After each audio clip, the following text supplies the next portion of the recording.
नमस्कार। आज योगी आदित्यनाथ ने बहुत सारी राज की बातें बताई हैं। पहली बार उन्होंने बताया कि महाकुंभ में मौनी अमावस्या के दिन जो भगदड़ की घटना हुई, उसके बाद 24 घंटे तक वो खामोश क्यों रहे। इस हादसे को उन्होंने डाउन प्ले करने की कोशिश क्यों की। योगी ने बताया कि ऐसा करना उनकी मजबूरी थी, वक्त की जरूरत थी, क्योंकि उस वक्त प्रयागराज में 8 करोड़ से ज्यादा श्रद्धालु मौजूद थे। योगी ने कहा वो नहीं चाहते थे कि लोगों में पैनिक हो, अव्यवस्था फैल जाए और फिर से कोई और हादसा हो जाए। योगी ने कहा लीडर की पहचान मुश्किल वक्त में होती है, विपरीत परिस्थितियों में कठिन फैसले लेने होते हैं और संवाद बनाए रखना होता है। योगी ने 29 जनवरी के हादसे के बाद यही किया। महाकुंभ के समापन के 5 दिन बाद आज योगी आदित्यनाथ ने महाकुंभ को लेकर बहुत सारे राज शेयर किए, बहुत सारे ऐसे सीक्रेट बताए जिनके बारे में लोगों को कुछ पता नहीं है। आज योगी ने बताया कि महाकुंभ में संगम के घाट से लेकर गंगा के पानी, मेला क्षेत्र के टेंट्स के अंदर टॉयलेट, पूरे बुला क्षेत्र की सफाई और करोड़ों लोगों के लिए जो इंतजाम किए गए वो कैसे हुए, उसकी प्लानिंग कैसे शुरू की गई, कब शुरू हुई और उसे अंजाम तक कैसे पहुंचाया गया। योगी आदित्यनाथ आज एक टीचर के रोल में थे। उन्होंने महाकुंभ जैसे बड़े आयोजन के क्राउड मैनेजमेंट, सिक्योरिटी, सफाई, खाने पीने, रहने के प्रबंधन पर आईएम के जो मैनेजमेंट के गुरु हैं उनकी क्लास ली।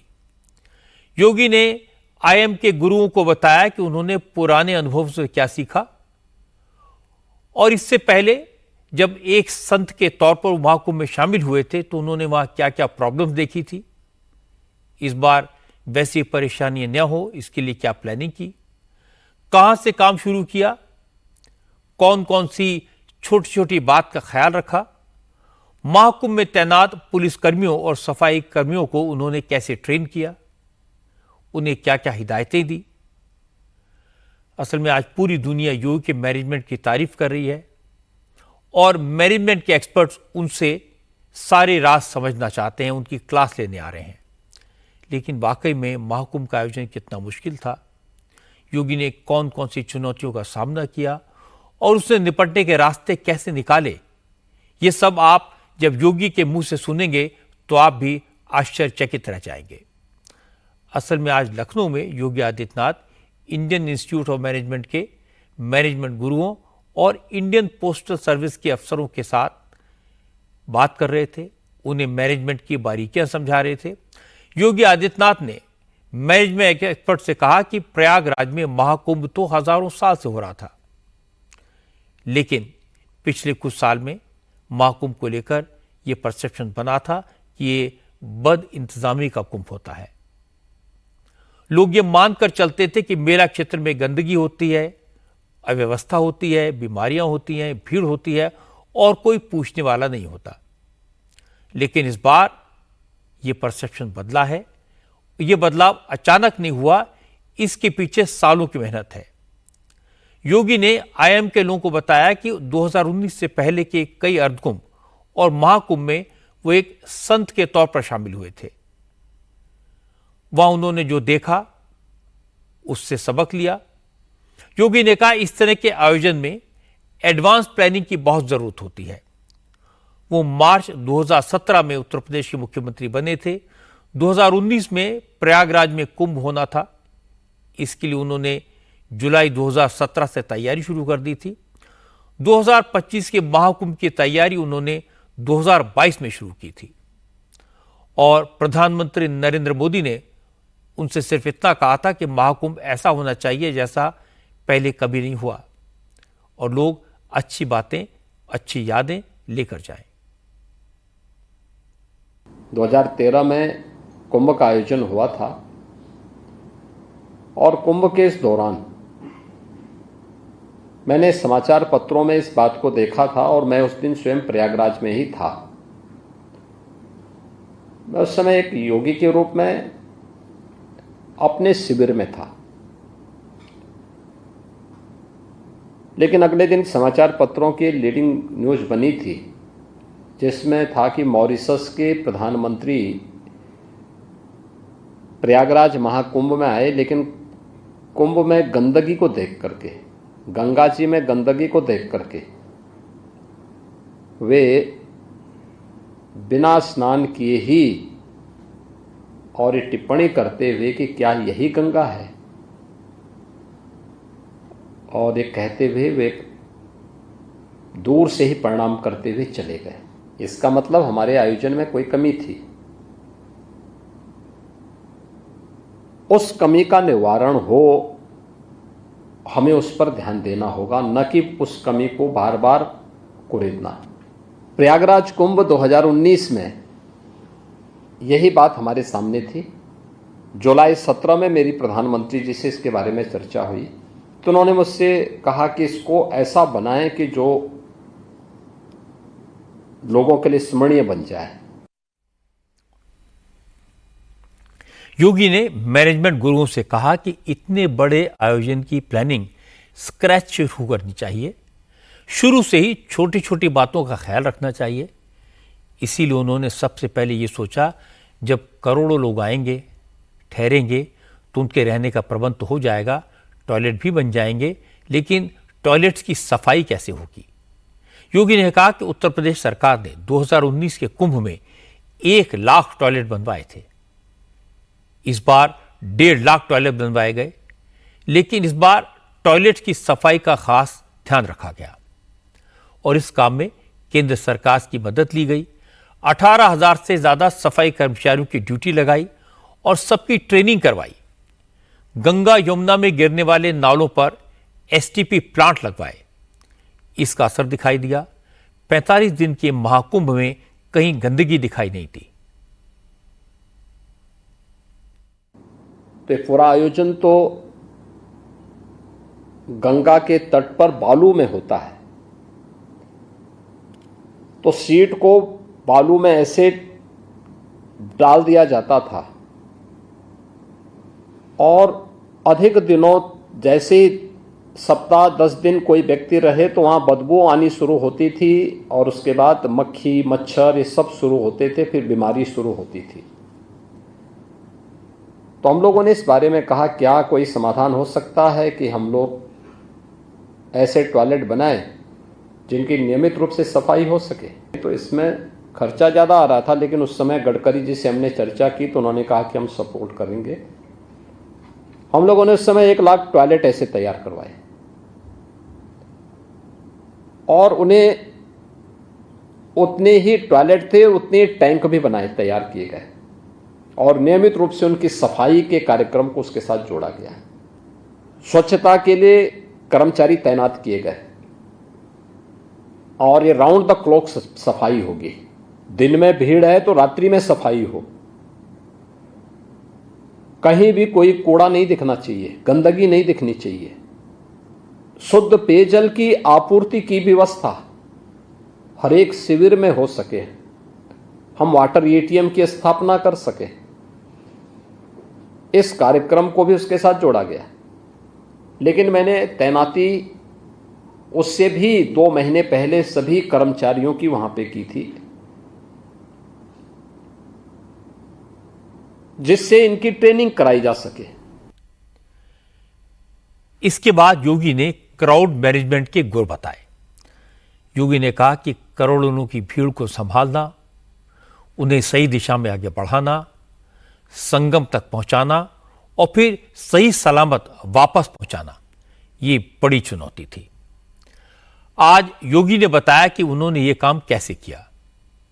योगी आदित्यनाथ ने कहा कि क्राउड मैनेजमेंट में पुलिस और सुरक्षा कर्मियों का रोल बहुत महत्वपूर्ण होता है। उन्हें इस बात का अंदाजा था कि इस बार महाकुंभ में 2019 के कुंभ के मुकाबले 2 गुना से ज्यादा श्रद्धालु आएंगे और जब पुलिस उन्हें जगह जगह रोकेगी तो लोगों को गुस्सा आएगा।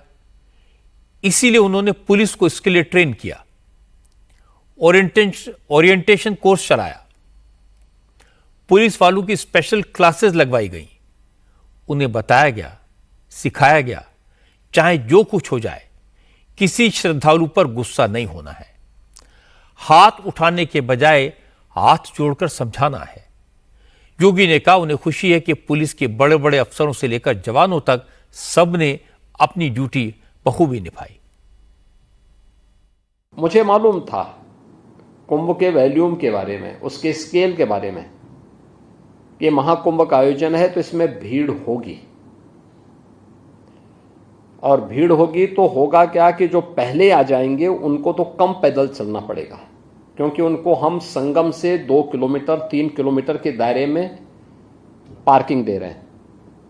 लेकिन जैसे जैसे पार्किंग भरती जाएगी वैसे वैसे लोगों को ज़्यादा पैदल चलना पड़ सकता है।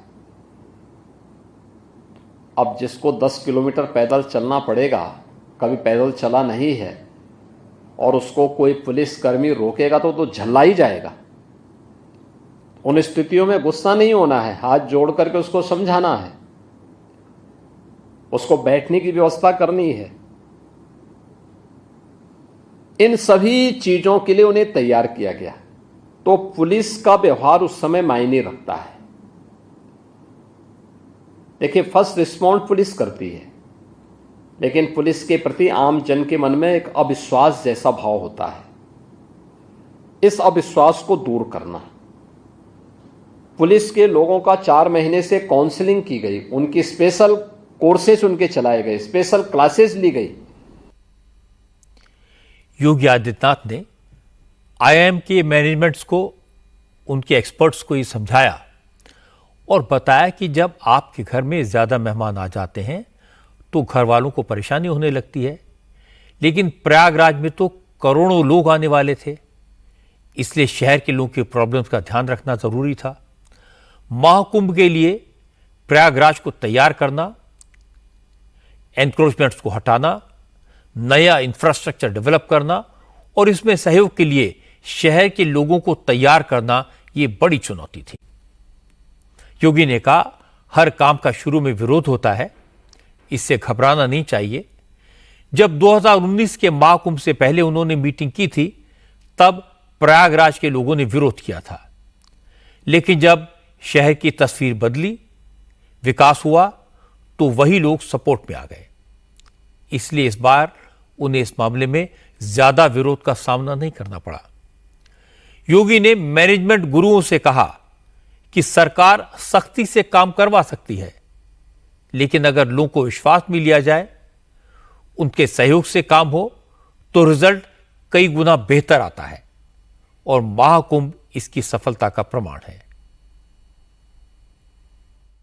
जब लोगों को विश्वास पहले नहीं होता है तो लोगों में काफी अनरेस्ट होता है, और जब पब्लिक को विश्वास होता है तो उसके बाद कोई अनरेस्ट नहीं होता है।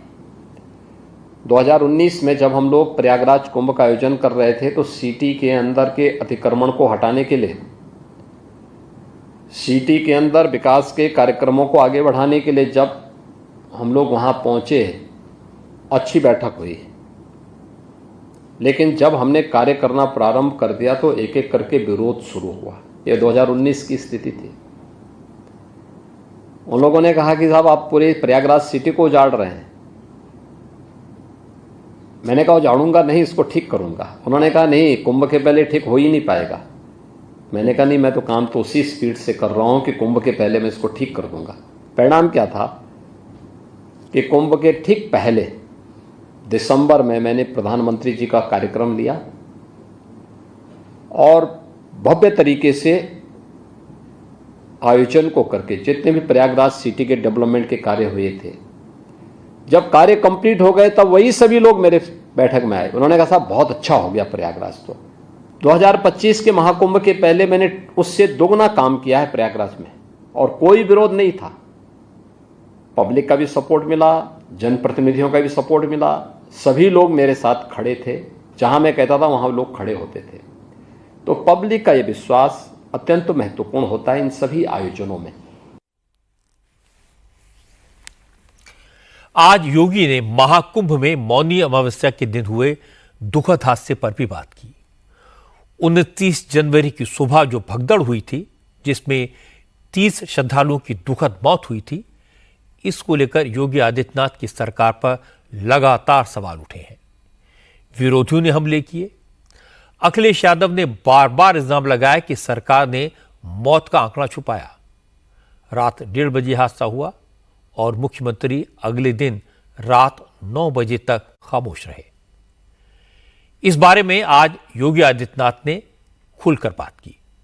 योगी ने कहा कि सरकार ने कोई तथ्य नहीं छुपाया, लेकिन यह सही है कि मौनी अमावस्या के दिन जो हादसा हुआ उसे सरकार ने 24 घंटे तक डाउन प्ले करने की कोशिश की और ऐसा करना उस वक्त आवश्यक था। योगी ने मैनेजमेंट गुरुओं से कहा, जब कोई हादसा हो जाए तो घबराना नहीं चाहिए, स्थिति को काबू करने के रास्ते खोजने चाहिए। योगी ने कहा कि जब हादसे की खबर आई उस वक्त मेला क्षेत्र में 4 करोड़ श्रद्धालु मौजूद थे। प्रयागराज में कुल 8 करोड़ लोग थे। अगर खबर फैलती, पैनिक होता तो स्थिति नियंत्रण से बाहर हो सकती थी। इसलिए सरकार पहले श्रद्धालुओं की प्रयागराज से सुरक्षित वापसी सुनिश्चित की। आसपास के जिलों में मौजूद 2 करोड़ से ज्यादा भक्तों को वहीं पर रोका। योगी ने एक्सपर्ट्स को बताया कि लीडर को मुश्किल वक्त में हिम्मत से काम लेना चाहिए। ग्राउंड पर मौजूद लोगों से, सभी पक्षों से संवाद बनाए रखकर शांत चित्त होकर फैसला लेना चाहिए और 29 जनवरी के हादसे के बाद उन्होंने वही किया। ये जब भी इस प्रकार के आयोजन होते हैं 2 चीजों का स्वभाव होता है। देखिए, ये विशुद्ध धार्मिक आयोजन है। इसमें जो भी स्नान करने के लिए आ रहा है, एक श्रद्धा भाव उसके अंतःकरण में होती है। उसके मन में कोई दूसरा भाव नहीं होता है। वो केवल अपने लक्ष्य तक जाना चाहता है और उसकी गति और नदी के जल की गति एक जैसी होती है। अगर आप बहते हुए पानी को रोकेंगे तो या तो उसमें करंट होगा तो उसको तोड़ेगा और नहीं तो अगल बगल कहीं फैलेगा। अगर आपने उसके लिए उस प्रकार की व्यवस्था नहीं की है तो अगल बगल के क्षेत्रों में जहां वो फैलेगा वहां पे उसका नुकसान होगा। ऐसी भीड़ का कैरेक्टर भी होता है। आप उसको उसकी राह पर उसके गंतव्य तक पहुंचने का मार्ग दीजिए और जब भी आप उसको उसके गंतव्य के मार्ग पर को बाधित करने का प्रयास करेंगे और उसको अपने लक्ष्य तक पहुंचने में बाधा पैदा होगी तो वह अगल बगल के क्षेत्र में फिर जैसे ही बिखरेगी तो अगर वहां पे होल्डिंग एरिया नहीं है तो वहां पे कोई ना कोई स्टैम्पेड होने की खतरे होते हैं। 28-29 की रात्रि में जो स्टैम्पेड की घटना घटित होती है उस समय प्रयागराज मेला क्षेत्र में लगभग 4 करोड़ की भीड़ रहती है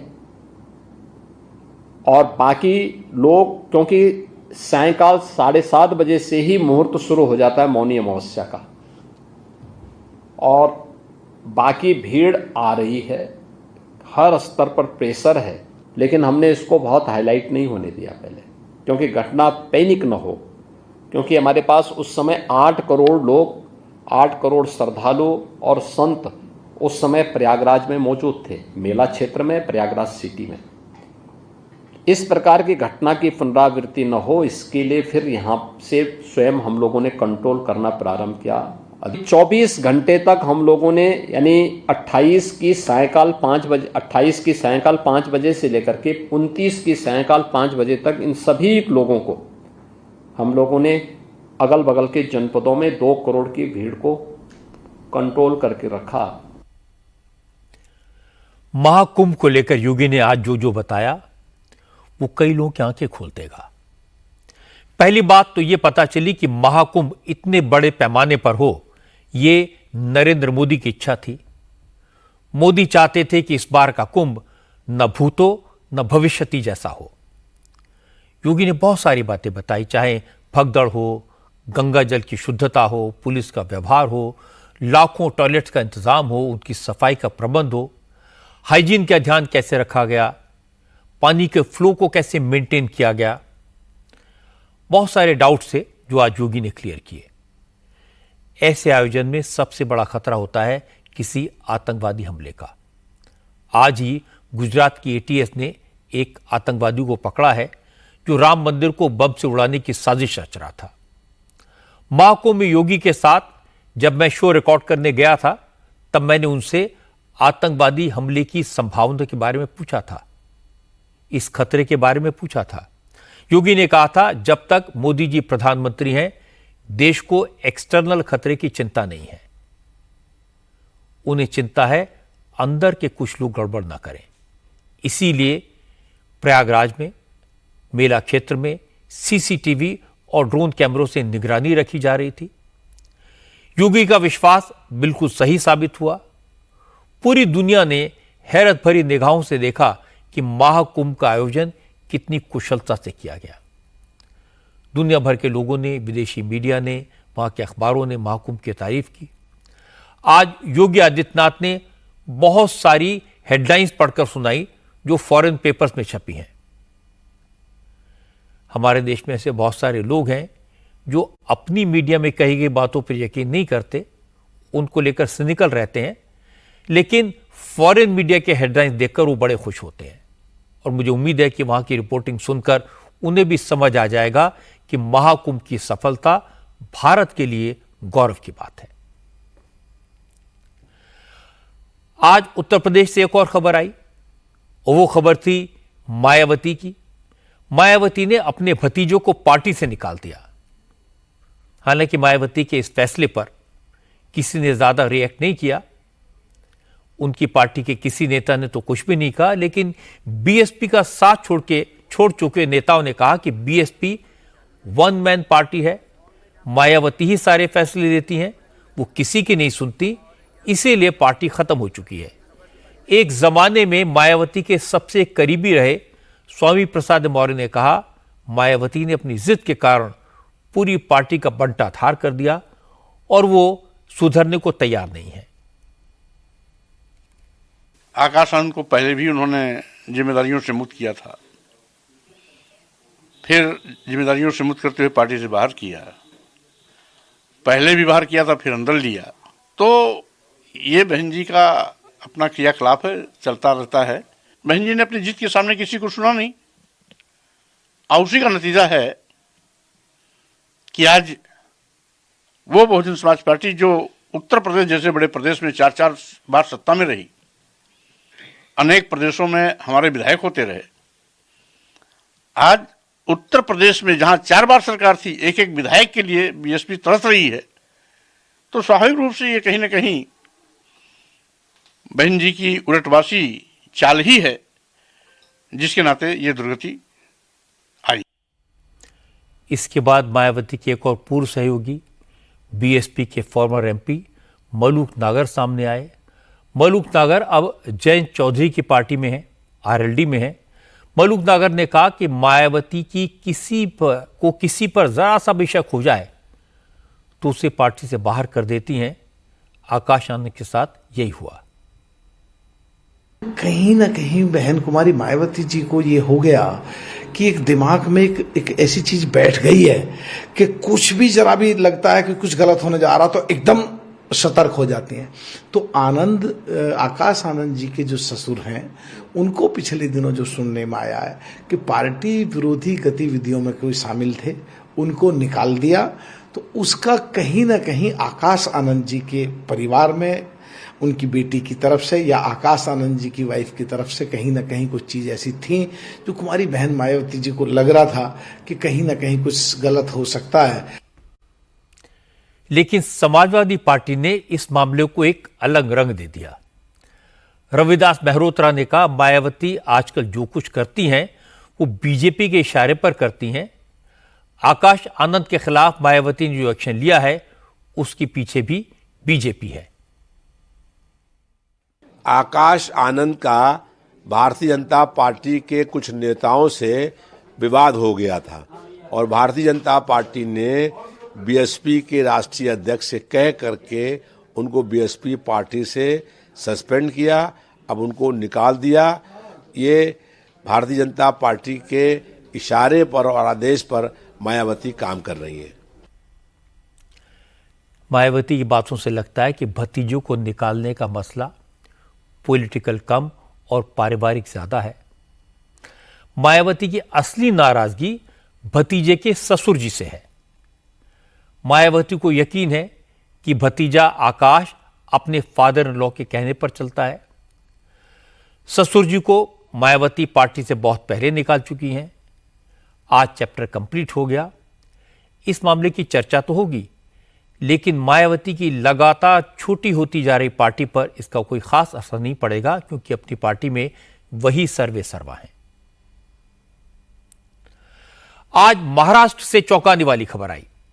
समाजवादी पार्टी के नेता अबू आजमी ने औरंगजेब को अपना आइडियल शासक बताया।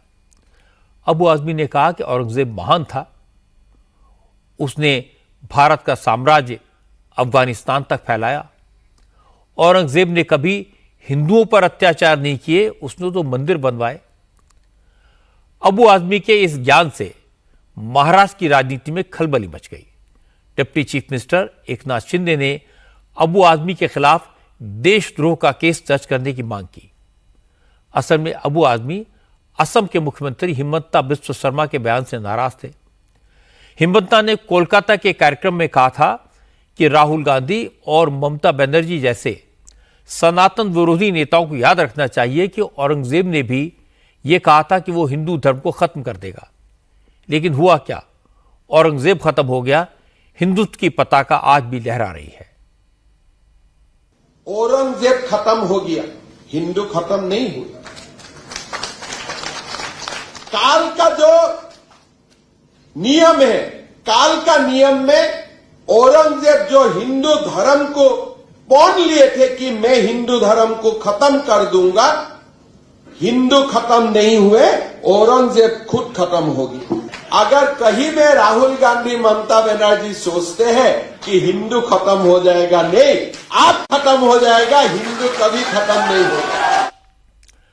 अबू आजमी को हिमंता का बयान नागवार गुजरा। उन्होंने कहा कि औरंगजेब हिंदू विरोधी नहीं था, उसने तो हिंदू मंदिर बनवाए थे, हिंदुओं की चिंता की थी, उन्हें इंसाफ दिया था। उसके ही राज में देश सोने की चिड़िया बना। अबू आजमी ने कहा छत्रपति शिवाजी और छत्रपति संभाजी महाराज से औरंगजेब की लड़ाई धर्म को लेकर नहीं बल्कि जमीन को लेकर थी, इसलिए औरंगजेब को बदनाम करना ठीक नहीं होगा। सब गलत हिस्ट्री दिखाई जा रही है। औरंगजेब रहमतुल्लाह अलैह ने बहुत सारी मंदिरें बनवाई हैं। औरंगजेब के ज़माने में भारतवर्ष जो है सोने की चिड़िया था। हमारी सरहद जो है अफगानिस्तान बर्मा तक बढ़ी हुई थी।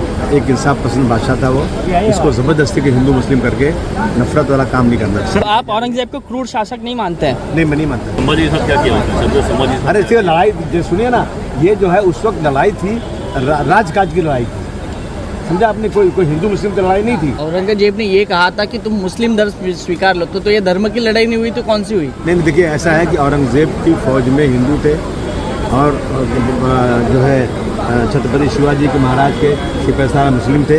ये हिंदू मुस्लिम लड़ाई बिल्कुल नहीं।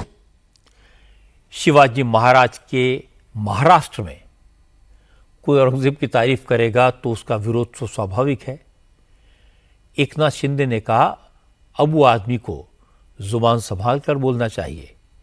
जिस क्रूर शासक ने हजारों मंदिर तोड़े हों, हिंदुओं पर जुल्म किए हों, संभाजी महाराज को यातनाएं दी हों, ऐसे शासक का गुणगान करने वाले को मराठी मानुष बर्दाश्त नहीं करेगा। शिंदे ने कहा कि अबू आजमी ने महापाप किया है, देशद्रोह किया है, उसके खिलाफ एक्शन होना चाहिए। उनका बयान बहुत ही गलत है और निंदाजनक है। जिन्होंने जो औरंगजेब ने छत्रपति संभाजी महाराज को 40 दिन इनका हलाल किया है, अत्याचार किया है, उनके नाखून निकाले, आंख निकाले, चमड़ी उधेड़ दी, जीभ जबान काट दी, ऐसे औरंगजेब को अच्छा कहना ये तो महापाप है। और इसलिए ये अबू आजमी इन्होंने माफी मांगनी चाहिए, या हमारे मुख्यमंत्री उन्होंने भी बहुत ही गंभीरता से उनकी बात को लिया है। और निश्चित रूप से ऐसे अबू आजमी को जिन्होंने देशभक्त का अपमान किया है। शिवाजी महाराज, छत्रपति संभाजी महाराज, ये हमारे राष्ट्र पुरुष थे, ये राष्ट्र पुरुषों का अपमान है, इसलिए उनके ऊपर देशद्रोह का गुना दाखिल करना चाहिए।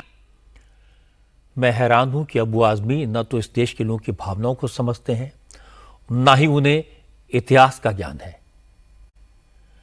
औरंगजेब का गुणगान करते समय वो गुरु तेग बहादुर के बलिदान को कैसे भूल गए, जिन्हें औरंगजेब ने मौत के घाट उतारा था। अबू आदमी गुरु गोविंद सिंह के बहादुर बेटों को कैसे भूल गए, जिन्हें औरंगजेब ने दीवार में चुनवा दिया था। मैं ऐसे अनेक उदाहरण दे सकता हूं। शिवाजी महाराज की बात तो कई लोगों ने बताई है। औरंगजेब ने हिंदुओं पर जुल्म किए, बड़े पैमाने पर धर्म परिवर्तन कराने की कोशिश की, लोगों का खून बहाया। अबू आदमी की राजनीति अपनी जगह है, लेकिन देश के लिए शहीद होने वालों का अपमान करने का उन्हें कोई हक नहीं है। लेकिन अपनी पार्टी के लिए एम्बैरेसमेंट क्रिएट करने वाले अबू आदमी आज अकेले प्रवक्ता नहीं थे। आज कांग्रेस की प्रवक्ता शमा मोहम्मद ने भी बैठे बिठाए मुसीबत मोल ले ली। शमा मोहम्मद ने रोहित शर्मा के खिलाफ कमेंट कर दिया, क्रिकेट के कप्तान पर हमला करके अपनी पार्टी को एम्बैरेस कर दिया। उन्होंने रोहित शर्मा की फिटनेस पर सवाल उठाए, उन्हें मोटा कह दिया और रोहित शर्मा को अब तक का सबसे अनइम्प्रेसिव कैप्टन कह दिया। और यह सब शमा मोहम्मद ने ट्विटर पर लिखा। जैसे ही कांग्रेस की प्रवक्ता का ट्वीट आया तो सभी पार्टियों के नेताओं ने इसकी आलोचना की, कांग्रेस पर हमला किया। दिल्ली सरकार के मंत्री मनजिंदर सिंह सिरसा ने कहा, कांग्रेस के नेताओं की मानसिकता ही खराब है। जब हमारी टीम चैंपियंस ट्रॉफी के सेमीफाइनल तक पहुंच चुकी है, उस वक्त मैच से पहले कांग्रेस के नेता कैप्टन रोहित शर्मा पर हमला करके टीम का मनोबल तोड़ना चाहते हैं। कांग्रेस को अपनी प्रवक्ता के इस बयान पर माफी मांगनी चाहिए, यह कहा सिरसा ने। बड़ा शर्मनाक कमेंट है शमा मोहम्मद का, कांग्रेस के ऑफिशियल स्पोक्सपर्सन। तो ऐसा बड़ा क्लियर है कि शायद कांग्रेस का ऑफिशियली स्टैंड होगा, क्योंकि उनके नेशनल स्पोक्सपर्सन का ये स्टैंड है। मुझे बड़ा खेद है कि आप देश के एक सबसे बड़ी टीम और देश की सबसे सम्मानित टीम और उसके कैप्टन को रोहित शर्मा के प्रति ऐसे अपशब्द आप बोल रहे हैं। मैं इसकी जहां कड़े शब्दों में निंदा करता हूं, वहां मैं एक बात ये कहना चाहता हूं, इन लोगों की बहुत ही घटिया मानसिकता और घटिया सोच हो चुकी है। ये देश पे हमला करते हैं, देश की संस्थाओं पे हमला करते हैं, अब देश की स्पोर्ट्स और जो हमारा सम्मान है उस पर हमला कर रहे हैं। इनको लगता है कि राहुल बाबा ही सब कुछ होना चाहिए, इनको उनके अलावा कुछ दिखता नहीं है। इसके बाद आदित्य ठाकरे का बयान आया।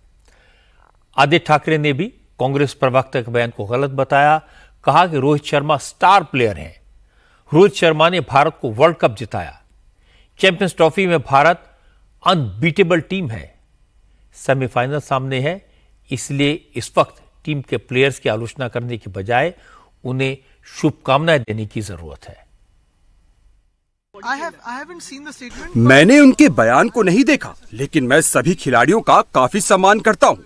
स्पोर्ट्स ऐसी चीज है जिसमें आपको मजा आता है, और सचमुच मजा तो आता है, लेकिन ये काफी टफ जॉब है जिसमें आप करोड़ों लोगों के बीच से होकर फाइनल टीम 11 में आते हैं। और जो हमारी टीम अभी खेल रही है उनको ऑल द बेस्ट। बहुत सारे फॉर्मर क्रिकेटर्स के भी बयान आए। उन्होंने कांग्रेस की प्रवक्ता के बयान पर नाराजगी जाहिर की। मैं आपको हरभजन सिंह का बयान सुनवाता हूं। हरभजन ने कहा कि रोहित शर्मा पर पर्सनल कमेंट करने का हक किसी को नहीं दिया जा सकता।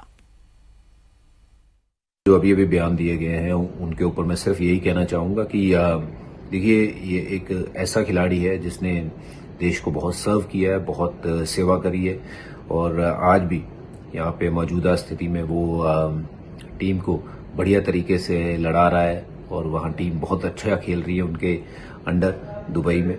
तो उनके बारे में जो बयान दिया गया है कि उनकी फिटनेस सही नहीं है, बॉडी शेप ठीक नहीं है, व्हाटसोएवर इट इज सेड, मुझे नहीं लगता है कि किसी को भी वो हक बनता है उनके बारे में, निजी चीजों के बारे में ऐसे बोलने के लिए कि उनकी फिटनेस नहीं है। अगर फिटनेस ठीक नहीं होती तो शायद वो भारतीय टीम का हिस्सा नहीं होते, और वो तो कप्तान है। एक और फॉर्मर क्रिकेटर अतुल वासन ने कहा, कांग्रेस की ये प्रवक्ता कौन है वो नहीं जानते, लेकिन रोहित शर्मा को तो पूरी दुनिया जानती है। अतुल वासन ने कहा, कांग्रेस की नेता को पता ही नहीं होगा कि रोहित शर्मा का रिकॉर्ड क्या है, इसलिए उन्हें कुछ भी बोलने से पहले ये पता लगाना चाहिए कि रोहित शर्मा ने देश के लिए क्या किया है। उसके बाद शमा मोहम्मद को अपने बयान पर शर्म आएगी।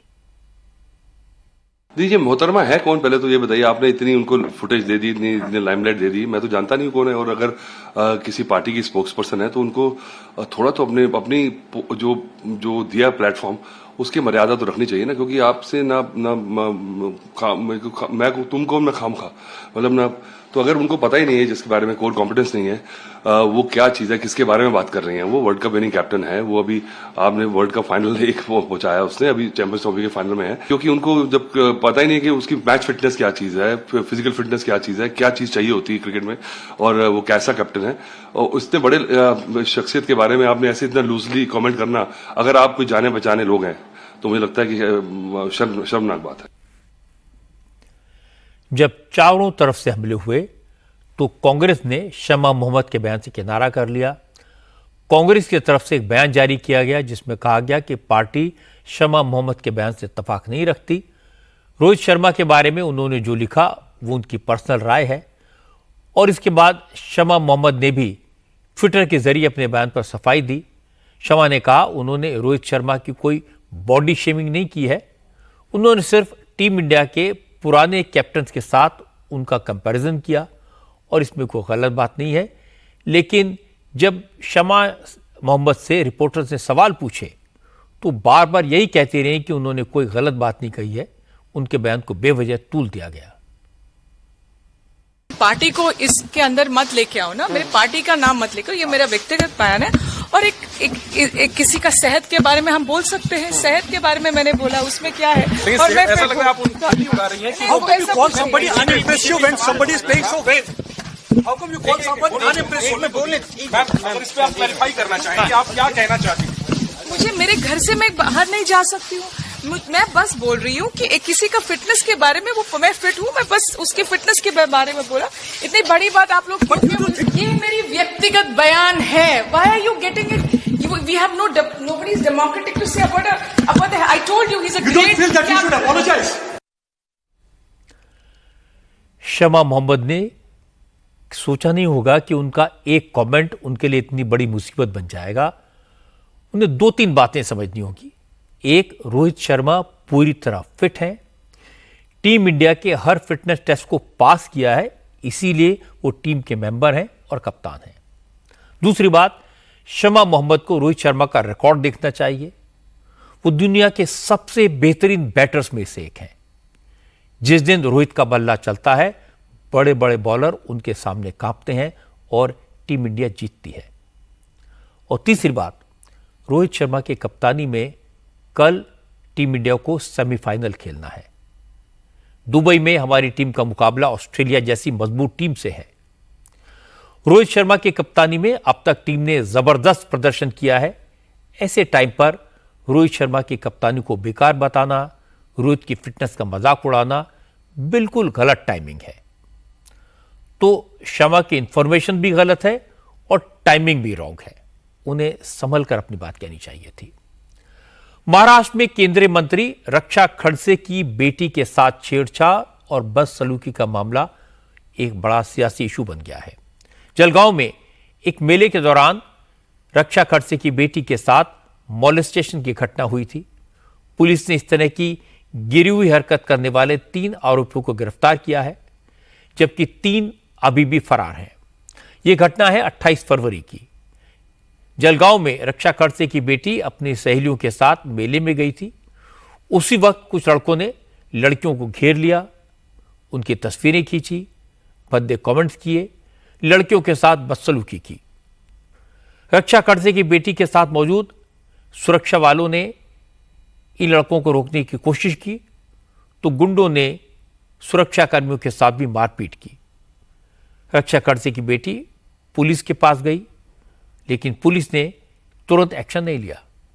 जिस वक्त यह घटना हुई उस वक्त रक्षा खड़से गुजरात में थी। वापस आकर उन्होंने पुलिस से इस घटना की कंप्लेंट की, जिसके बाद जाकर पुलिस एक्टिव हुई और केंद्रीय मंत्री की बेटी से बदसलूकी करने वालों के खिलाफ एक्शन शुरू हुआ।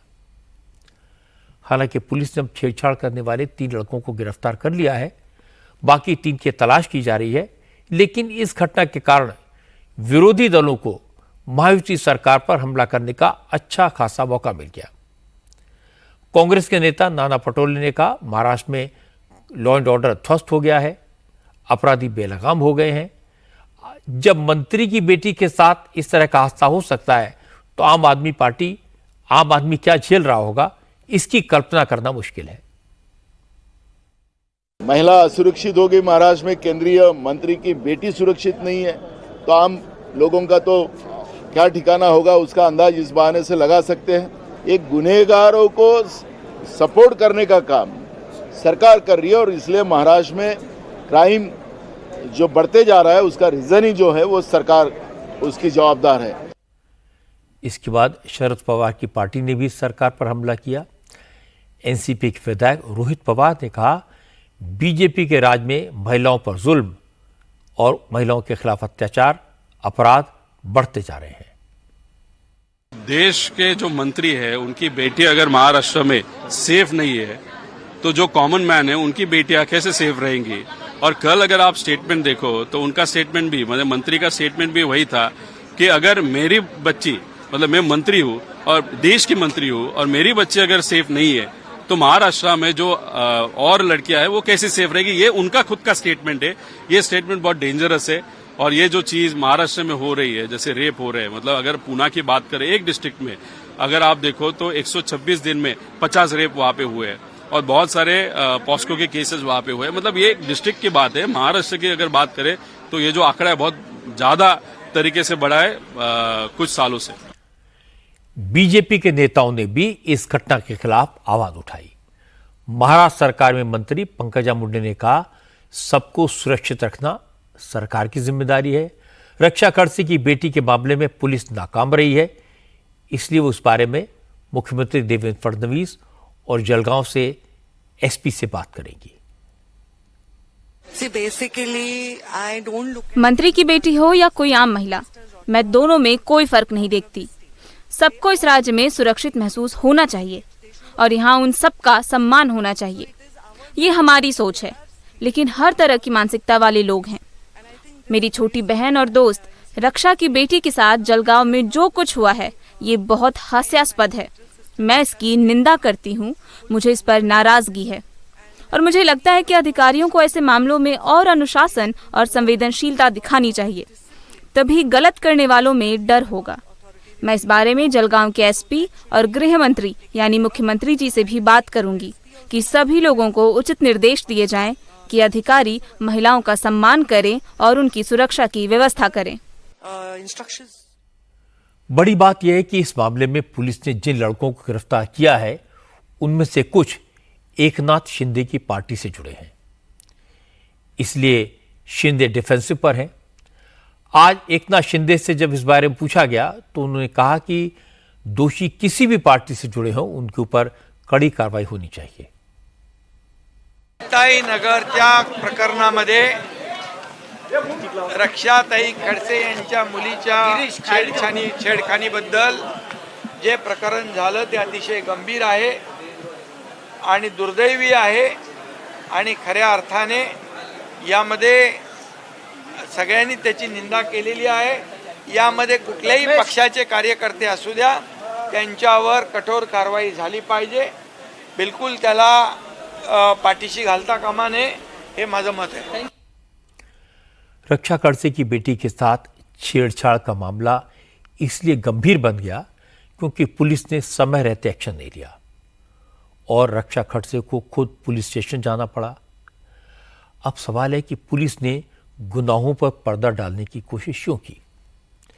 इसकी वजह यह बताई गई है कि गुंडागर्दी करने वाले एकनाथ शिंदे की शिवसेना से जुड़े हैं, इसलिए मामला और भी गंभीर हो जाता है। अगर एक मिनिस्टर की बेटी के साथ छेड़छाड़ हो सकती है तो आम लड़कियां अपने आप को कैसे सुरक्षित महसूस करेंगी। अगर शिंदे की पार्टी के लोग गुंडागर्दी करेंगे तो आम लोगों को विश्वास कैसे होगा। मुझे यकीन है कि चीफ मिनिस्टर देवेंद्र फडणवीस इस मामले का संज्ञान लेंगे और दोषी किसी भी पार्टी का हो, किसी भी नेता का करीबी हो, उसे बचाने की कोशिश नहीं की जाएगी। बिहार में आज नीतीश कुमार की सरकार ने चुनाव से पहले का बजट पेश किया। उम्मीद तो ये थी कि नीतीश कुमार भी बजट में मुफ्त की रेवड़ियों का ऐलान करेंगे, महिला सम्मान योजना, बेरोजगारी भत्ता जैसी स्कीम्स लेकर आएंगे, लेकिन ऐसा कुछ नहीं हुआ। डिप्टी चीफ मिनिस्टर सम्राट चौधरी ने 3,17,000 करोड़ का बजट पेश किया। वैसे तो महिलाओं के लिए तमाम तरह की योजनाओं का जिक्र है, लेकिन महिलाओं के खाते में डायरेक्ट पैसा देने जैसी किसी योजना का जिक्र नहीं है। नीतीश कुमार की सरकार ने ऐलान किया कि गरीब बेटियों की शादी के लिए हर पंचायत में कन्या विवाह मंडप बनाए जाएंगे, महिला हाट की स्थापना होगी, वर्किंग वुमेन के लिए सरकार हॉस्टल्स भी बनाएगी। बिहार की सरकारी बसों में ड्राइवर्स और कंडक्टर्स की 33% पोस्ट महिलाओं के लिए आरक्षित होंगी। पूरे बिहार में महिलाओं के लिए अलग जिम खुलेंगे। सरकार महिलाओं को पर्यटक गाइड के तौर पर ट्रेनिंग देगी। पूरे बिहार में महिलाओं के लिए पिंक टॉयलेट बनेंगे। इसके अलावा पिछड़ा और अत्यंत पिछड़ा वर्ग के छात्रों की स्कॉलरशिप डबल कर दी जाएगी। सम्राट चौधरी ने कहा कि सरकार अब बिहार में धार्मिक टूरिज्म को बढ़ावा देगी। अगले 1 साल में बिहार में सड़कें बनाने के लिए लगभग 18,000 करोड़ रुपए खर्च किए जाएंगे। हेल्थ इंफ्रास्ट्रक्चर को दुरुस्त करने के लिए 20,000 करोड़ रुपए से ज्यादा की रकम बजट में रखी गई है। लेकिन विपक्षी नेताओं को नीतीश कुमार की सरकार का बजट जरा भी पसंद नहीं आया। तेजस्वी यादव ने कहा, यह नीतीश सरकार का विदाई बजट है। इस बजट में किसी वर्ग के लिए कुछ नहीं है, सिर्फ कागजी घोषणाएं हैं और बिहार की जनता चुनाव में इसका जवाब देगी। ये सरकारी पन्नों पर झूठ और जुमलों की स्याही से लिखा हुआ भाषण जो है माननीय उप मुख्यमंत्री सम्राट चौधरी जी ने पढ़ा है। हर ब्लॉक में स्टेडियम बनेगा। शायद इनको स्टेडियम की परिभाषा समझ में नहीं आती है। हम लोगों ने कल मांग भी की थी कि 200 यूनिट फ्री में बिजली किया जाए, किसानों का जो ऋण है वो माफ़ किया जाए, उनको फ्री में बिजली उपलब्ध कराया जाए। माई बहन मान योजना के तहत इनको कम से कम 2,500 रुपया प्रति माह जो है वो दिया जाए। हम लोगों की मांग थी कि गैस सिलेंडर को जो है 500 रुपया कर दिया जाए। वृद्धा पेंशन, विधवा पेंशन, दिव्यांगों का पेंशन 400 से बढ़ा करके ये 1,500 रुपये कर दे। लेकिन इसमें कहीं भी इस मौजूदा बजट में इस एनडीए की सरकार ने ध्यान नहीं दिया। मौजूदा सरकार जो एनडीए की सरकार है नीतीश कुमार जी के नेतृत्व में, ये इन लोगों का आखिरी बजट है। अब ये लोग दोबारा सत्ता में आने वाले लोग नहीं हैं। तेजस्वी यादव जितनी बातें गिना रहे हैं, ये वो योजनाएं हैं, वो कंसेशन हैं जो बीजेपी ने चुनाव के दौरान महाराष्ट्र में, हरियाणा में और दिल्ली में जनता को दिए थे। आज भी सम्राट चौधरी ने तेजस्वी को जवाब दिया। सम्राट चौधरी ने कहा, तेजस्वी के माता पिता लालू राबड़ी ने खटारा बिहार बनाया था, इसलिए तेजस्वी को सब कुछ खटारा दिखता है। सम्राट चौधरी ने कहा, 20 साल में बिहार की तस्वीर बदल चुकी है। अब बिहार की जनता को खैरात की जरूरत नहीं रही, इसलिए तेजस्वी अपनी चिंता करें।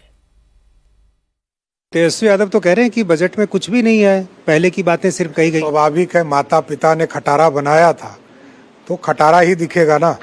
अब तो समृद्ध बिहार बन चुका है। उम्मीद की जा रही थी कि हाल में जहां जहां विधानसभा के चुनाव हुए वहां जिस तरह की घोषणा की गई, फ्रीबीज की घोषणा हुई, उस तरह की घोषणा यहां भी होगी, लेकिन ऐसा कुछ हुआ नहीं। देखिए, काम करने वाली सरकार है। आदरणीय नीतीश कुमार जी के नेतृत्व में 1,31,00,000 महिला पहले से स्वयं सहायता समूह से जुड़ी हैं, जो लगातार उद्योग जगत में अपना धमाल मचाई हुई है। लेकिन जिस तरह का फायदा दिखा है कई राज्यों में इस तरह की योजनाओं का, मुफ्त की योजनाओं का, क्या आप ऐसा नहीं करके कोई रिस्क तो नहीं ले रहे? देखिए, बिहार में जनता पर पूरा भरोसा नीतीश कुमार जी पर है। नीतीश कुमार के नेतृत्व में फिर से एनडीए की सरकार बनेगी। देखिए, फैक्ट तो यह है कि आजकल जहां जहां चुनाव होते हैं वहां महिलाओं के लिए स्कीम्स जरूर लॉन्च की जाती हैं। महिलाओं को कैश देने का ऐलान किया जाता है। पहले बीजेपी ये नहीं करती थी, लेकिन अब बीजेपी के लिए भी ये ट्रेंड हो चुका है, फैशन हो गया है। आज नीतीश कुमार ने अपने बजट में महिलाओं के लिए कई स्कीम्स लॉन्च की हैं, लेकिन कैश पैसा देने का ऐलान नहीं किया गया। इसीलिए लोगों को थोड़ा आश्चर्य हुआ। मुझे लगता है कि जैसे जैसे चुनाव करीब आएंगे तो महिलाओं के खातों में पैसा ट्रांसफर करने की स्कीम का ऐलान भी हो जाएगा और संभावना है कि इसका ऐलान खुद नीतीश कुमार करेंगे। आज सुप्रीम कोर्ट ने रणबीर इलाहाबादिया को एक बार फिर से राहत दी थी। ये वही यूट्यूबर है जिसने अश्लीलता की सारी हदें पार कर दी हैं। आज उसने सुप्रीम कोर्ट से कहा कि उसकी और उसके साथ काम करने वालों की रोजी रोटी का सवाल है, इसलिए उसके शो पर लगी पाबंदी को हटा लिया जाए। सॉलिसिटर जनरल तुषार मेहता ने कहा, इन साहब ने जो किया वो सिर्फ वल्गर नहीं था बल्कि परवर्स था, इसलिए इन्हें थोड़े दिन शांत रहने दिया जाए तो बेहतर होगा। हैरानी की बात है कि इसके बाद भी सुप्रीम कोर्ट ने यूट्यूबर को रियायत दे दी, शो रिवाइव करने की इजाजत दे दी और सरकार से कहा कि वो सोशल मीडिया पर कंटेंट को रेगुलेट करने की गाइडलाइंस तैयार करे ताकि सोशल मीडिया पर अश्लील बातें कहने वालों को रोका जा सके। मुझे लगता है कि सुप्रीम कोर्ट ऐसे यूट्यूबर को अपना शो रिवाइव करने की इजाजत न देती तो बेहतर होता। इतना बड़ा अपराध करने वाले पर, पब्लिकली सबके सामने अश्लीलता परोसने वाले पर कुछ तो पाबंदी लगनी चाहिए। गाइडलाइंस तो जब बनेगी तब बनेगी, तब तक ऐसे लोगों को बेलगाम कैसे छोड़ा जा सकता है। आज की बात में इतना ही। मेरी आपसे अगली मुलाकात कल रात 9 बजे होगी।